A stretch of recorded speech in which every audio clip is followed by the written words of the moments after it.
Welcome to Books and Ideas Audio, a presentation of the Vancouver Writers Fest. The Vancouver Writers Fest connects people to exceptional books, ideas, and dialogue through year-round programming that ignites a passion for words and the world around us. I'm Leslie Hertig, Artistic Director, and I'm very happy to share this conversation featuring Pulitzer Prize-winning author Marilynne Robinson in conversation with Scotiabank Giller Prize winner Ian Williams. This event was recorded on October 9th, 2020. Welcome to the Vancouver Writers Fest. We're thrilled to have you join us here today. The Vancouver Writers Fest would like to acknowledge that it carries out its work on the unceded and ancestral territories of the Musqueam, Squamish, and Tsleil-Waututh peoples, and we're very grateful to be here. This event today is presented in partnership with SFU Creative Writing, and we'd also like to thank our government sponsors, CMHC Granville Island, the Department of Canadian Heritage, Canada Council for the Arts, the Government of BC, the BC Arts Council, and the City of Vancouver. A silver lining to the way in which we've had to program our festival this year is that sometimes we've been able to welcome authors who might not have otherwise had time in their busy schedules to visit us in Vancouver. We've been trying to get Marilynne Robinson to visit the Vancouver Writers Fest for many years, and I am thrilled that we can welcome her here today. She has been named one of Time Magazine's most influential people. She's the winner of the Pulitzer Prize. And now she joins us to talk about her latest book. It's the last book in the Gilead quartet, and it's called Jack. She will be joining today Ian Williams, who many of our followers here at the Vancouver Writers Fest know from his previous engagements on our stages. When Ian Williams publishes a new work, readers and reviewers listen. It seems that no matter which genre he's publishing in, he can deliver.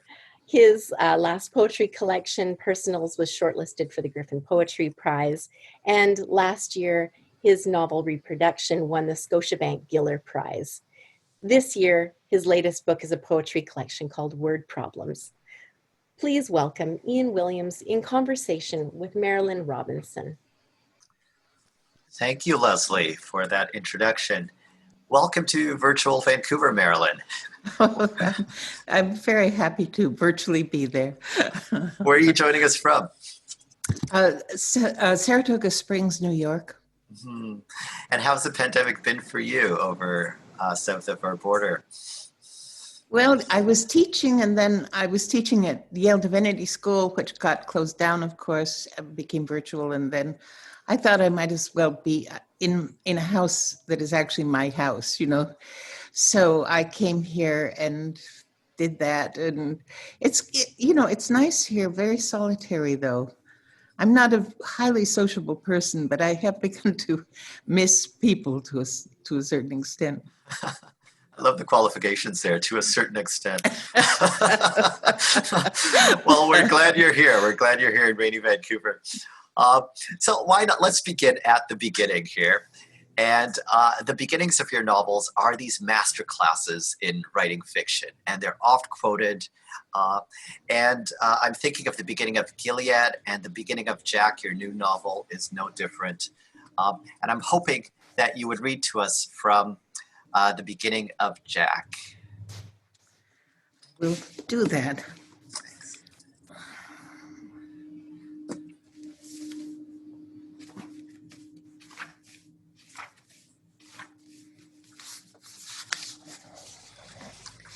He was walking along almost beside her, 2 steps behind. She did not look back. She said, "I'm not talking to you. I completely understand." "If you did completely understand, you wouldn't be following me." He said, "When a fella takes a girl out to dinner, he has to see her home." "No, he doesn't have to. Not if she tells him to go away and leave her alone."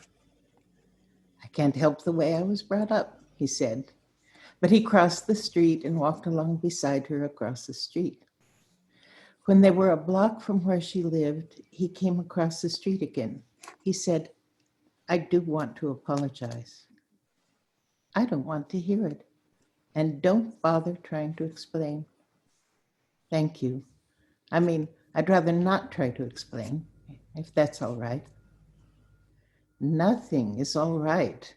All right has no place in this conversation. Still, her voice was soft. I understand, of course, but I can't quite resign myself. She said, I have never been so embarrassed, never in my life. He said, well, you haven't known me very long. She stopped. Now it's a joke. It's funny. He said, there's a problem I have. The wrong things make me laugh. I think I spoke to you about that. And where did you come from anyway? I was just walking along and there you were behind me. Yes, I'm sorry if I frightened you. No, you didn't. I knew it was you. No thief could be that sneaky. You must have been hiding behind a tree, something ridiculous. Well, he said, in any case, I've seen you safely to your door. He took out his wallet and extracted a $5 bill. Now, what is this? Giving me money here on my doorstep?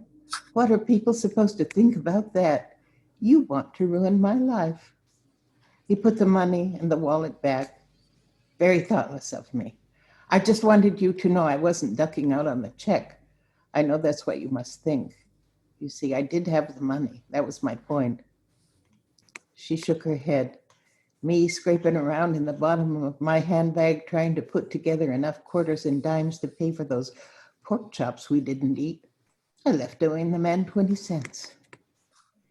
Well, I'll get the money to you, discreetly, in a book or something. I have those books of yours. He said, I thought it was a very nice evening till the last part. 1 bad hour out of 3. 1 small personal loan promptly repaid, maybe tomorrow. She said, I think you expect me to keep putting up with you. Not really. People don't generally. I won't blame you. I know how it is. He said, your voice is soft even when you're angry. That's unusual. I guess I wasn't brought up to quarrel in the street. I actually meant another kind of soft, he said. I have a few minutes, if you want to talk this over in private. Did you just invite yourself in? Well, there's nothing to talk over. You go home or wherever it is you go. I'm done with this. Whatever it is, you're just trouble. He nodded. I've never denied it, seldom denied it anyway. I'll grant you that. They stood there a full minute. He said, I've been looking forward to this evening. I don't quite want it to end. Mad as I am at you. He nodded. That's why I can't walk away. I won't see you again. But you're here now. She said, I just would not have believed you would embarrass me like that. I still can't believe it. Really, it seemed like the best thing at the time. I thought you were a gentleman, more or less anyway. Very often I am, in most circumstances. Dyed in the wool much of the time. Well, here's my door. You can leave now. That's true. I will. I'm just finding it a little difficult. Give me a couple of minutes. When you go inside, I'll probably leave. If some white people come along, you'll be gone soon enough. He took a step back. What? Do you think that's what happened?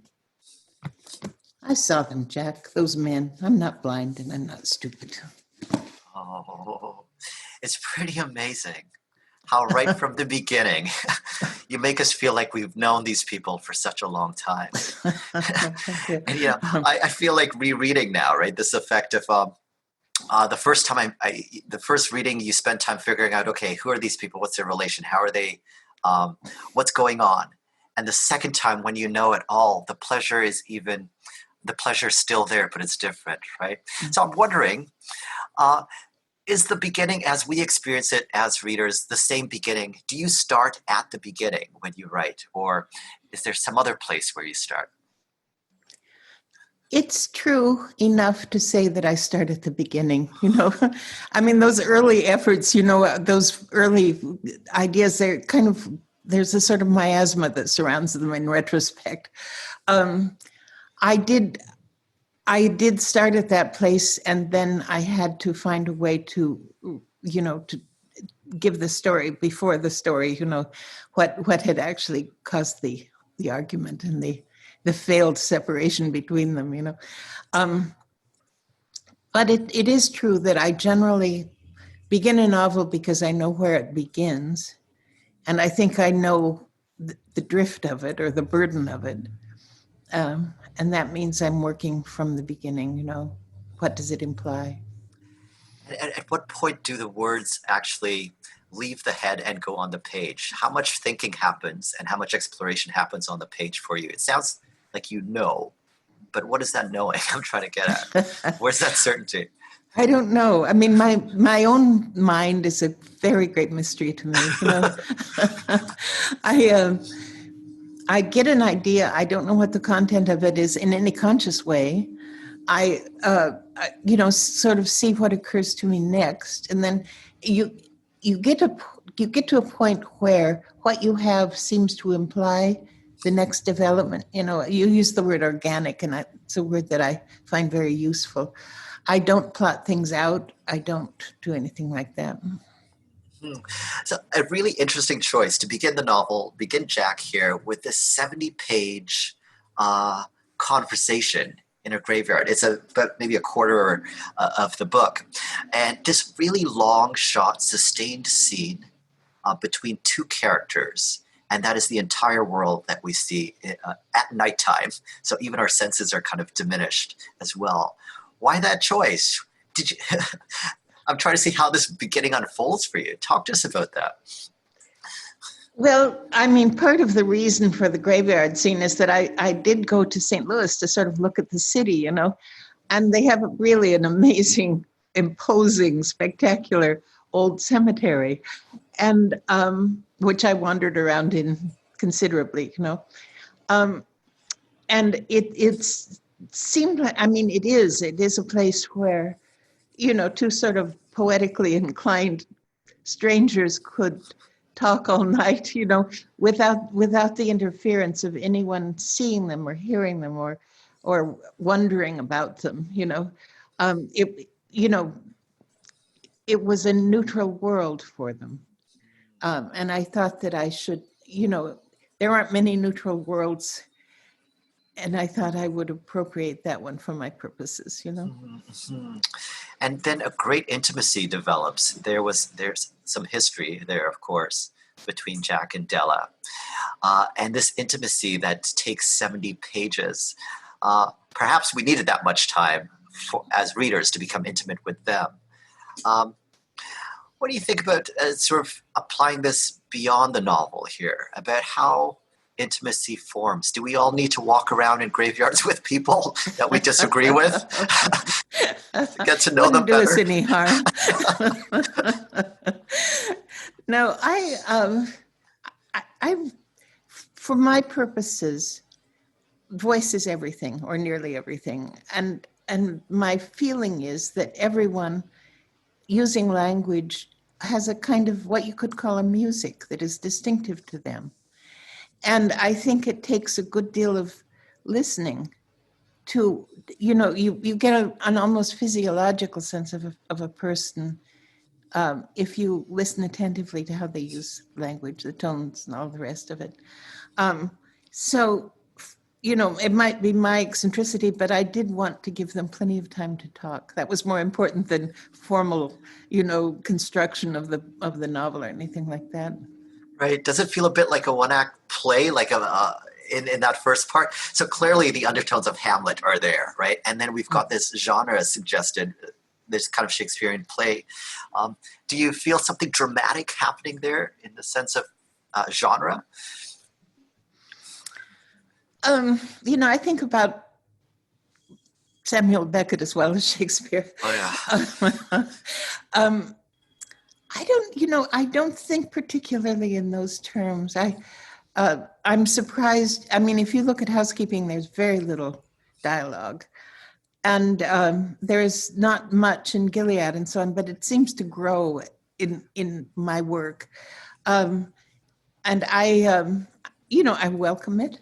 I'm interested by the phenomenon. Jack is in a way such an isolated character. He's not just physically isolated by his own self-alienation, but he's also not a conventional interpreter of experience, and that was another thing I felt that I had to establish, that what would be opaque about him to anyone who knew him less well than she comes to know him during their night in the graveyard. Right. I mean, yeah, pardon me. No, please go ahead. I was just going to say that because they're both ministers' children, they have a huge vocabulary in common and so on. And that is something that facilitates this intimacy. Right. And interestingly, so they both share this kind of common background of being ministers' children, but turn out to be very different people. Yes. So shared references, but very different ways of sort of going forward with life and their worldviews as well.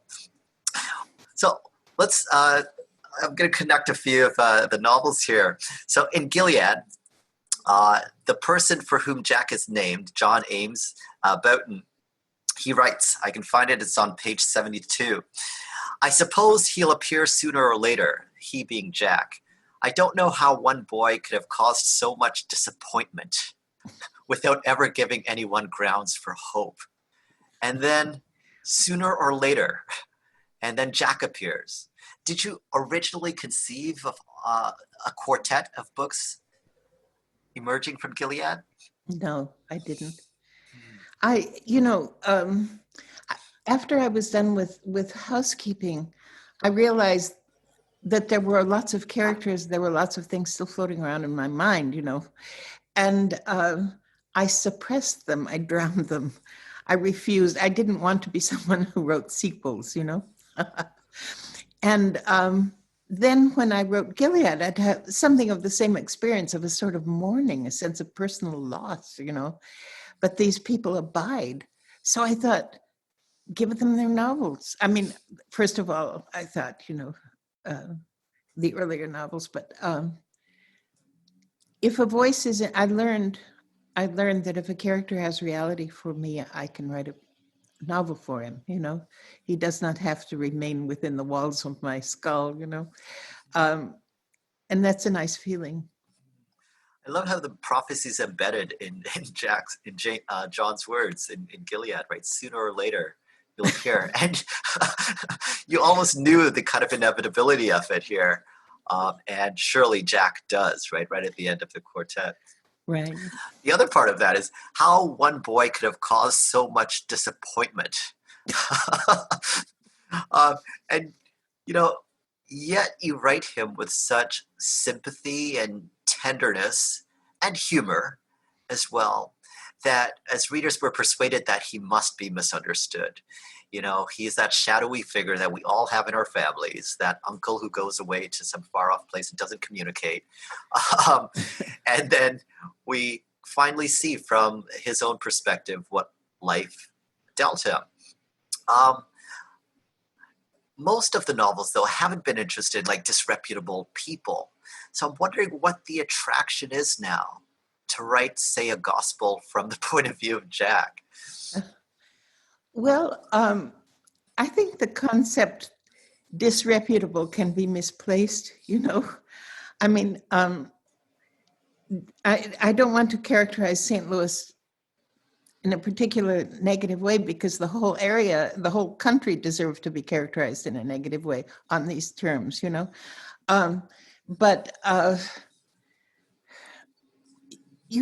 mean, he has impulses that he's not in control of, a kind of curiosity about how things break, and a sort of curiosity about how his father can possibly adjust his theology one more time to embrace whatever Jack has done wrong, But, and he does finally do serious wrong. There's no question about that. And he is so, what should I say, sort of self-injured by the experience that he decides he's he's going to isolate himself and wait until his father has died before he lets himself die or whatever. But he's living in part of my point is he's living in a social system that makes it extremely difficult to be harmless, perhaps impossible. And so, the sermon that the Baptist preacher gives about teachers, how they have artificially been made very rare for that society. And then here is this woman who's, very distinguished by, any standard, and he's drawing her away from her vocation, from her family, and that's serious business. There's nothing trivial about that at all, I'm very sympathetic with her father for, his disappointment in his perfect daughter, So in any case, he strips himself down, has no he appropriates nothing to his own defense, and then makes this experiment where he is so marginal that if anyone could be harmless, he should be harmless, and he's not harmless. It's like he's finding his way to some intrinsic truth about the human situation. I'm talking like a critic. Oh, no. Because this is great, right? So this idea that Jack resolves to do no harm. There's an essay of yours. I've got its cosmology here. And I'll read a little bit. The essay's cosmology. It starts off talking about Edgar Allan Poe and his view of the cosmos. Really lovely. I would propose that there intervene a capacity for morally significant behavior, a singular capacity to do harm. This is in the course of human development, okay? And good as well, of course. Though one crucial form of goodness, the ability to refrain from harm, even despite our best efforts, is a gift we seem to lack. I'm wondering is doing harm, what Jack resolves to do, the same as doing nothing? And because these days people are pretty vocal about silence being complicity with power structures, and so to do no harm, is it the same as doing nothing? Is it an inert action, or is it an active act? Both. Mm-hmm. Both. I think that I would like to see people in the present moment more aware of the fact that the guilt of harm is very broadly shared, and that they can't assume they can isolate it. It's relatively more intense in people, for example, who seem to act without concern or who act in a way that's clearly an exploitation of other people. But I think that as soon as you decided that you are harmless, you're wrong, and probably harmful on the basis of a sort of insensitivity you've induced in yourself, So is this impulse here that Jack has of doing no harm, it's not quite complicity with, he's outside, right? He's a bit marginal. But it feels like a very Buddhist idea, but is it a Christian idea? How did this arrive to you? This virtue of it. The passage in Isaiah about the servant, the suffering servant, who the bent reed he will not break. So on. He's someone that no one regards. That long passage of it's beautiful prophecy of the Messiah, right? Yes. Yeah, right? So we have understood it, right? It's Isaiah, but it's very beautiful, very moving, and I think of Jack in that way. Even he'll describe him that way when he's walking away in Gilead. He's but the idea of innocence as an absolute harmlessness, is biblical. So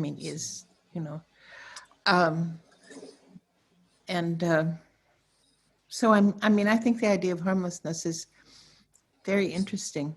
It's one of those ideas that sort of recede under scrutiny, which only makes it more interesting. Right. And to sort of tie to sort of religious roots, I think the religion that we see displayed, especially in America, is not a religion that I think some Christians recognize. Do you have thoughts on how religion functions in American society? Are all Americans sort of Jack, the reinterpreter of religion, raised in a Christian home and now unrecognizable from its ideals? Well, I am talking about the lingering of religious relics in language and so on, at the same time that there's a great ebbing of an understanding of what those things have meant classically or historically. It's hard to talk about American religion. You know, I myself am a Congregationalist, and we came from, we got tired of being burned at the stake and came to New England, and I consider, but it's a very buttoned up, very, intellectual college founding kind of a tradition. And it's the first one, 1622, I guess, or 21. And then there's this adding on of all kinds of strange cult-like things and so on that become important and actually succeed in describing themselves as Christianity, as religion, and they don't, frankly, bring credit to the name. It's a moment in cultural history that I think with any luck we will examine again and consider again. But there's no real generalization. I mean, the kind of person that I am is described in general as mainline Protestant, and there are lots of branches of it, Presbyterians, Methodists, and so on, but we are not one church. And so we sort of disappear in these great reckonings, but we are the majority of the population. Larger organizations sort of overwhelm us as scattered creatures, but nevertheless, when you talk about American religion, if you're talking about who's loudest and who's on TV most of the time, you're missing a huge part of American religion. Right. Just like to think about America without thinking about the Midwest, right? And it collects a big chunk of the country, right? It's not just the coast. Exactly. Fair point. Let's talk a bit about Della. So Della is Jack's love interest in the novel. And Della is a Black woman. And so we've got a white man and a Black woman in the 1950s here. And a really delicate stroke or touch is needed to write a racialized character when an author is white, especially these days, right? There's a lot of calling out of appropriation and all of that. How did you think about writing this Black character who's done very well? And part of me was hoping that there would be a fifth book and it would be called Della, right? I've heard that before. Oh, great. Okay. I add one to the vote there. But so how do you approach writing race, especially in a time in American history that's also charged with race, this parallel time?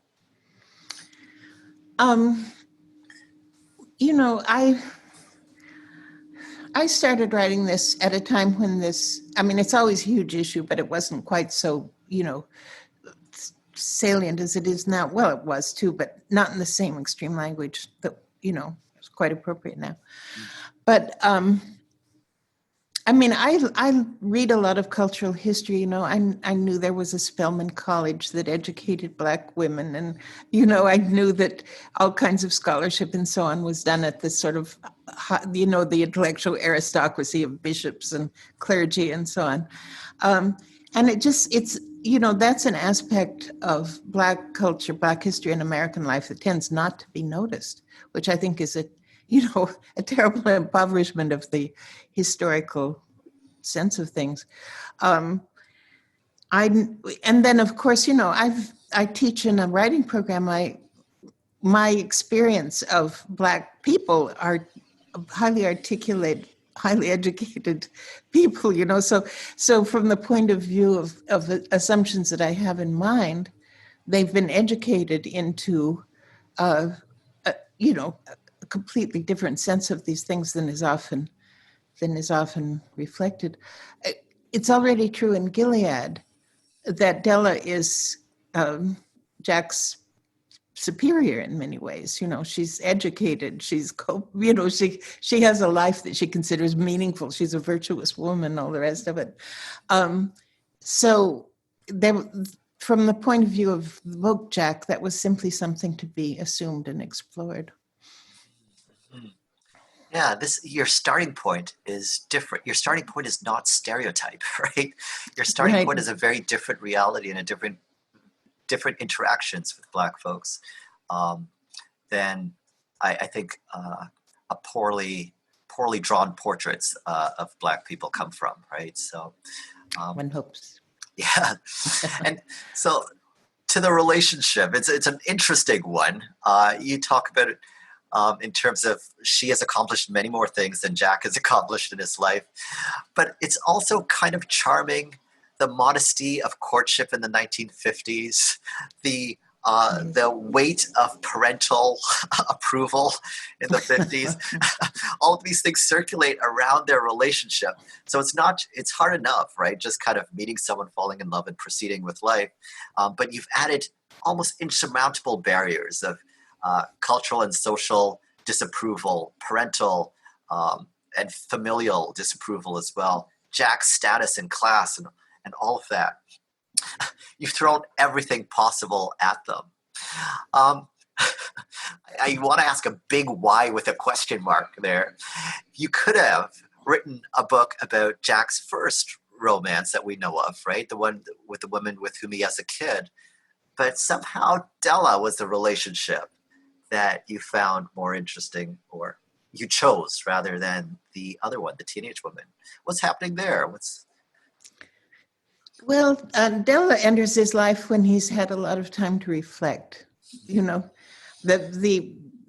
thing that happened in Gilead was when he was almost acting on the impulse to do the wrong thing, to injure what is fragile, so on. By the time he has come to meeting Della, he's reflected on he hates the idea of what he actually did, So, he's profoundly courteous toward Della, partly because he admires her so much, but also because his own history of exploitation of a relationship and so on. Simply, he's not going to go there again, and he's correcting in every way that he can think of. So let me think. Did I answer your question?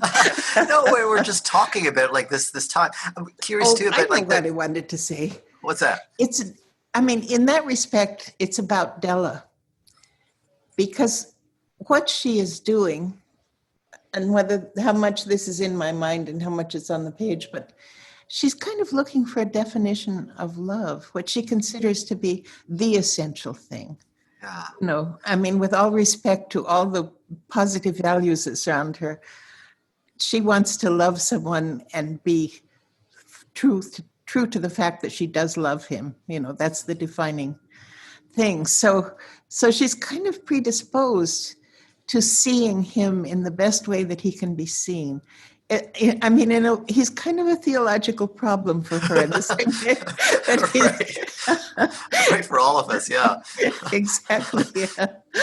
But I don't want to put my thumb on the scales or anything, but I like Jack very much, and I don't think she is without grounds in finding him to be the study and the absolute love, And how about the time period here, the 50s and courtship in the 50s?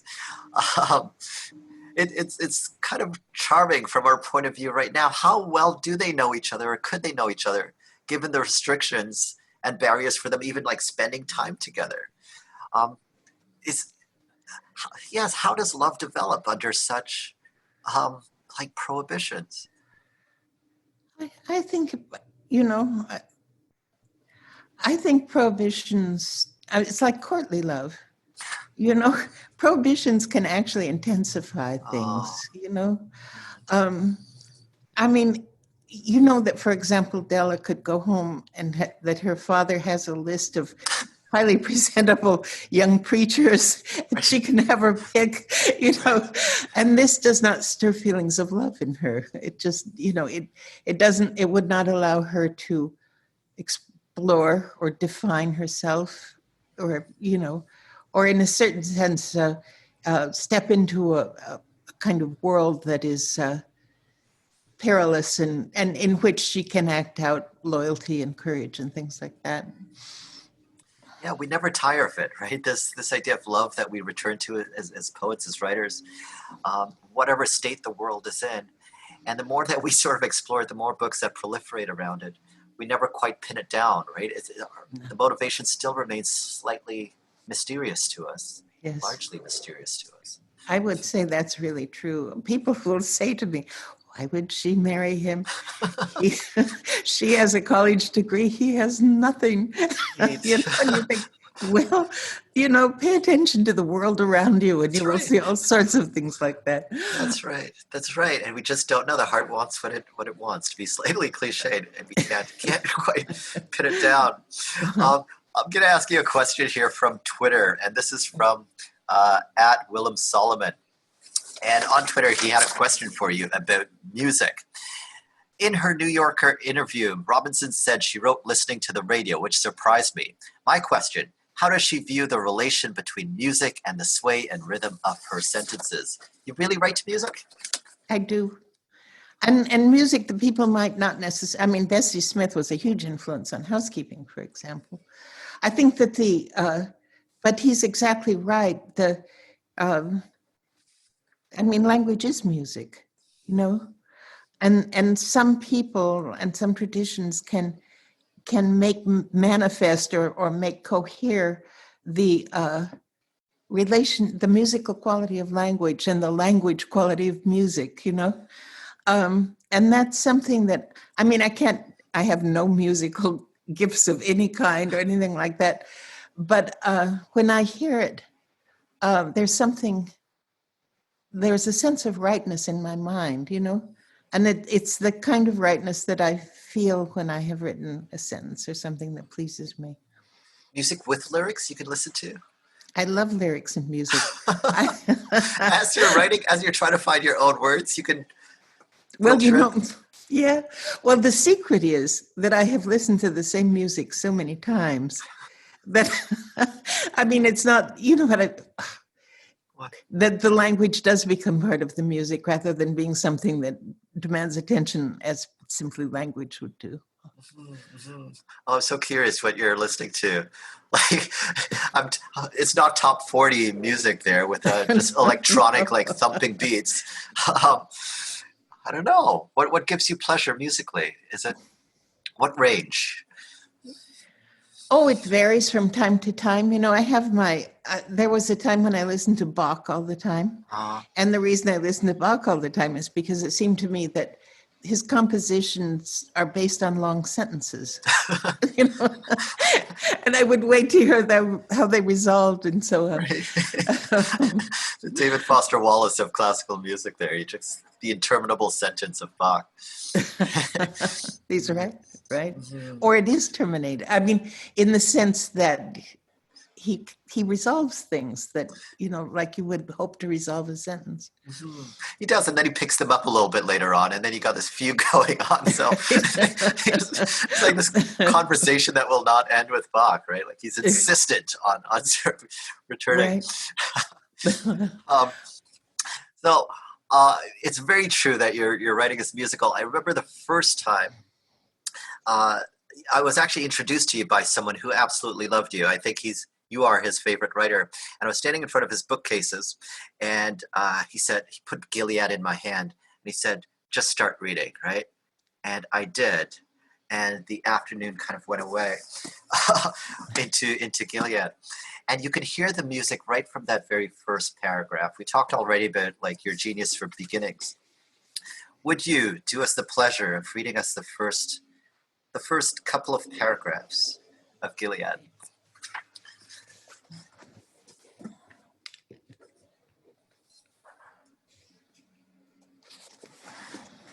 I told you last night that I might be gone sometime, and you said, "Where?" And I said, "To be with the good Lord."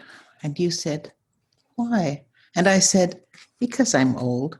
And you said, "I don't think you're old." And you put your hand in my hand and you said, "You aren't very old," as if that settled it. I told you you might have a very different life from mine and from the life you've had with me, and that would be a wonderful thing.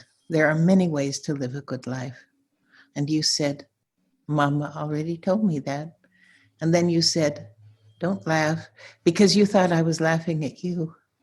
You reached up and put your fingers on my lips and gave me that look I never in my life saw on any other face beside your mother's.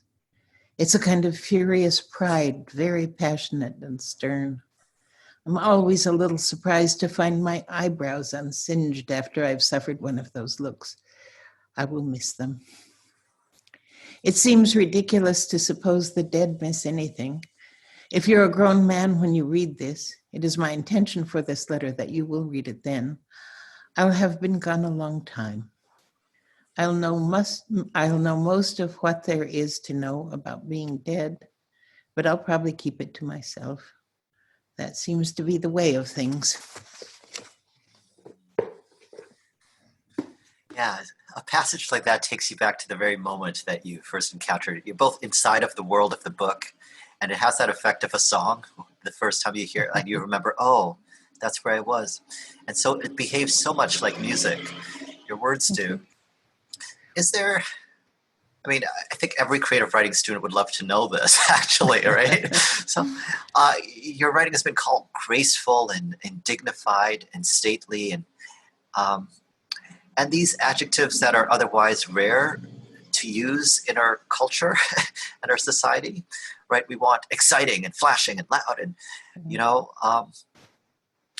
but what is it? What makes something graceful? It's not simply the content of your work, Marilynne. What is that cadence that you strive for? How do you know, like Bach, that you've resolved the sound that you want?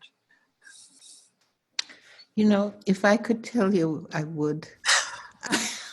You're a nice young man. I would share my dearest secret, but I don't know. I don't know. I run it through my mind, a sentence.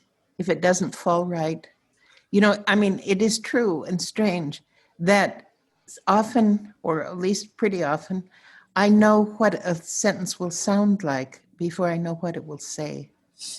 You know, I think there's something about the way we are literate in this culture, you know, that we forget that language is musical notation, and we, you know, don't listen to the voice inside our head that is the translator between the page and the mind, you know. But I think that's where poetry and music really live. And I mean, what I would ask people to do really, if I were a teacher of the, you know, their teacher, I would ask them always to be more attentive to their own interior, you know, the processes of their own imaginations and their own minds. I think that people are a little bit deterred from doing that because they've been made to externalize the process of writing. You know, you flash and crash and smash and all the rest of it. But I mean, and that has its place, but most people don't live there most of the time. And that, you know, set of conventions, it effectively forbids the kind of thinking that I think many people are highly receptive to. It doesn't address individual lives. It's sensationalism, often some kind of vicarious participation in a world that's as fully imaginary for the writer as it is for the reader. Most of us, you know, never seen such a world. And to sort of hear that inner voice, it requires a kind of quieting or silencing of distraction and noise and distortion and all of those things, which is, you know, easier said than done. But are there things you've done to structure your life so that you can hear that interior voice that maybe doesn't come with a lot of content, but comes with maybe reassurances and comes with cadence and comes with rhythm? What have you done to sort of protect this thing so that you can hear it clearly enough to transmit it to us? Well, I'm pretty careful what I put into my mind. That's true. I mean, it's just a matter of taste and preference, but I mean, there were writers that you can learn wonderful things from, and writers for whom this is much less true. And I sort of, I believe in the importance of minor literature, shall we say, the things that are flies of a season, but nevertheless, are full of that season, and they're interesting and serve a purpose. But in terms of